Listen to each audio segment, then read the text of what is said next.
Shadow of the Emperor. After having played this, and this is just a second copy. Let's take a look at some of the components.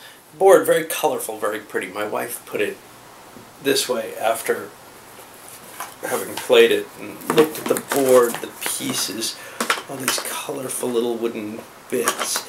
The very pretty colors and good quality of the counters. The cards have colors. It looks very much like it's meant to attract a very young person. It's very, very pretty. It looks like a lot of fun to her. Her reaction was, something that looks this fun has no right whatsoever being this boring. I don't know if boring is necessarily the issue for me. For me, this is definitely not the kind of game that I like.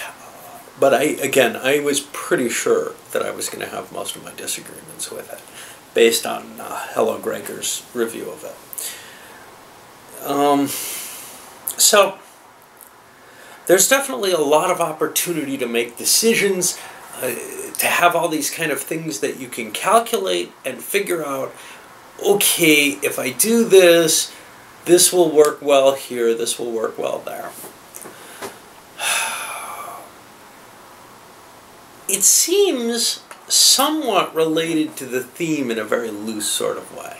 It's not what I want, which is something that kind of links me to the history of this period, which I know a decent amount about and really do love. There are just so many wrong things about it. For example, the way the electors switch and can be very malleable throughout the game. The way the emperor can be changed like dirty socks. These things don't really match any period within the Holy Roman Empire that I'm familiar with.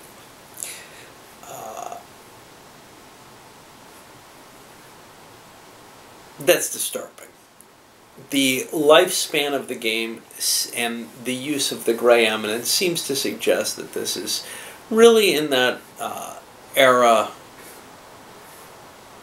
right around 1500 or so, when Protestantism is taking root. It could be some other era. But it is basically one or two lifespans, maybe, 60 years. Well, let's see, 5 turns. You age 15 years a turn. We can figure this out with math. It's 75 years, right? Okay. So, it's a little longer than a lifespan, but it's just too malleable and too changeable to reflect what's going on. The handling of what's going on is entirely in an abstract manner. You can't tell if there's fighting going on or if this is just, royal alliances or what that's happening. So, to me, it may be connected to the theme in the sense that, the card that, allows you to move may make some vague sense in that some nobles were able to move at times. But it really doesn't feel that way. It feels like somebody tried to fit these mechanisms in this theme together in a way. And it almost makes sense. You got the doctor who can heal you. Hey, that links up well. Doctors heal you, or they could poison. Well, okay, maybe. But when it comes down to it, it's not what it's representing. It should be representing power politics in the Holy Roman Empire. And it should have some connection to that, which it really doesn't, other than the names of the territories and maybe a couple little one-offs here and there, like, hey, Brandenburg is connected to Grey Eminence because the Great Elector, was called that for a little bit. So on that side, it fails. But what about as a game? Well, it could be fine as a game, I guess, for some people. For me, it's too much related to that calculation. There's too tight a decision cycle. Pretty much everything you do, you have to recount everything else. I don't feel, let's take something I really like that has a lot of calculation in it, maybe too much, maybe more than the brain can handle, and that's the point. But I don't feel like 18xx games suffer from this problem. They also happen to be a little better tied to the subject matter that they're dealing with, a little bit. I have my gripes with all 18xx's. But let's look at that decision cycle. In XX, usually you plot out what you want to do. I want, to stretch my track from here to there. That's my main goal. I may have a couple of places where I have to do some tricky little decision, some tricky little attitudes to change that. I might reapportion my stock portfolio based on an opportunity that shows up. But in general, I'm not having to reassess everything on the board regularly. In this game, you do have to do that. You have to see, okay, which of these many different electorates do I have a chance of gaining? Which ones do I have a chance of losing? Is any of that really horrible? Not terribly, except that everybody's kind of playing in all of them. And there's these big effects, like the aging effect, that yes, you can figure out what's going to happen, but it kind of sweeps the landscape with change. So that unless you're better at doing the calculations than I am, you may not be entirely prepared for what it's going to provide. I don't like that kind of thing. I don't want to make that many decisions. I don't want to have to count every time I do something. All right. And that's actually one of the big gripes I have with most Euros. Usually the decision-making is an informed decision-making that can only be made after you have done a bunch of arithmetic on every turn. Now, once you do all that arithmetic, the decision is actually probably not too tough. In this one, well, I know which players I want to kind of leave alone, if I can. So that kind of factors in a little bit. I know which ones I want to hit. But I don't have any real limitation. I can pick any of those cards. Each one of them can get me into almost any province. It's just this humongous, complex optimization problem. And it's not, it's not at the limits of complexity by any means. I think that anyone who can do some arithmetic and can put some discipline into playing the game can do fine in it. Beyond that, there's a little bit of head-to-head competition. There's a little bit of playing off each other, etc., which adds a little tiny bit of interest to it. But the reality is, most of this game seems to be factored, like Democker, on how well and how quickly and how much do you like adding things. Well, as I've said with Democker, I like math. I don't like arithmetic terribly well. I don't mind doing it. I don't mind it if it's put in a framework like Stellar Conquest or Europa Universalis, where it's almost a necessity to fill out these forms to do the broad strokes that you have pictured in your mind. You have this idea in your mind, you actuate it. In this game, it ain't like that.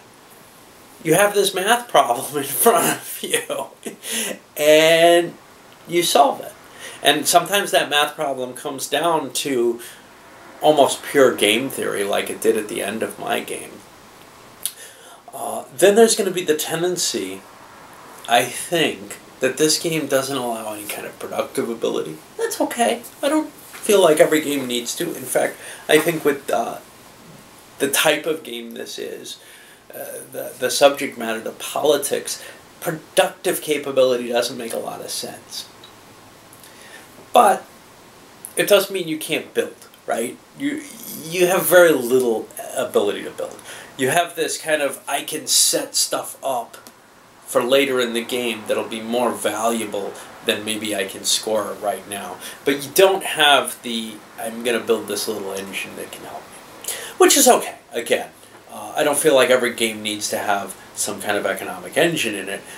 But that might add some interest to something for me that otherwise I really don't see anything to. It, but for people who like to do, arithmetic on a game board and who like something like Debugger, this is the same kind of game. It really is.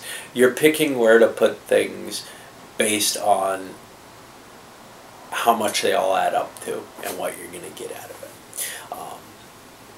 I do like the electoral politics side itself in the sense of, you have this decision-making voting based on, which you can make your own decision based on the score. It's a nice catch-up mechanism. You saw in my game it got everything really close. Probably too close. Like I said, you don't really want a game where, this is not a terribly short game. It's listed at 90 minutes. It took me the whole day to play it solo, bopping in and out, no question, like I do with everything. But we're talking about the same amount of effort for me as a game of SPQR is. Now I have to think a little more because I'm doing it solo and I have to shift gears, and boy do those gears grind when I have to do it on every single play. But it feels a little longer than 90 minutes to me. And it just did not feel like something that you wanted to have end in a three-way tie out of 4 people. That just is so anticlimactic for something of this size. If that's very rare, that's cool. I'm not sure it is. It doesn't feel like it's terribly rare for this game to tie.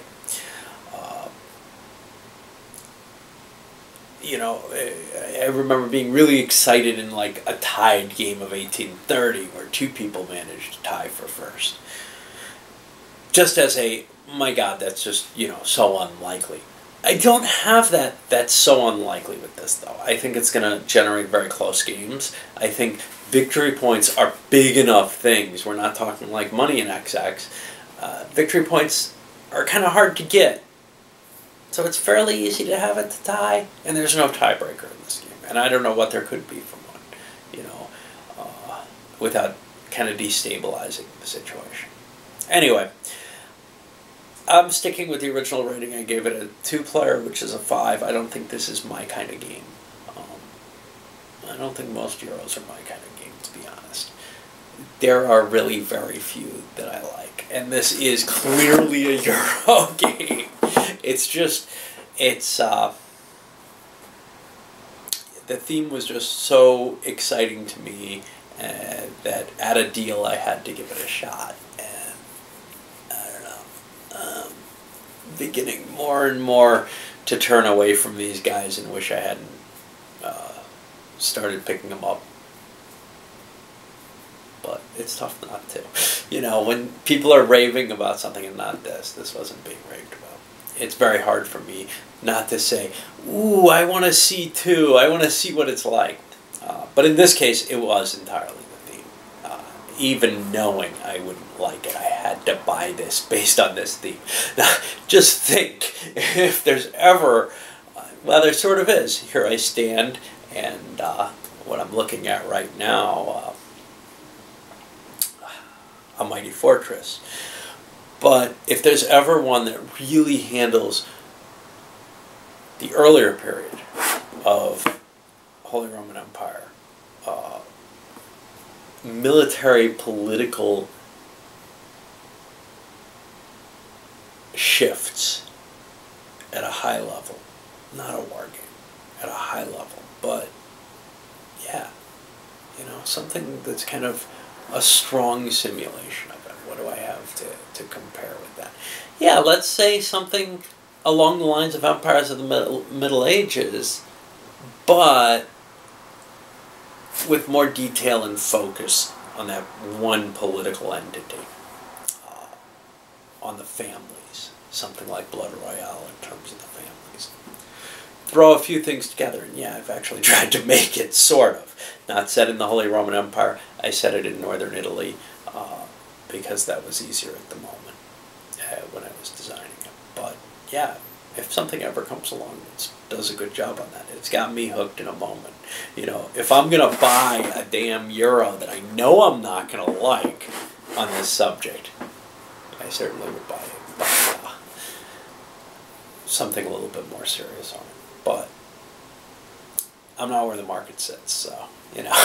All right, up it goes.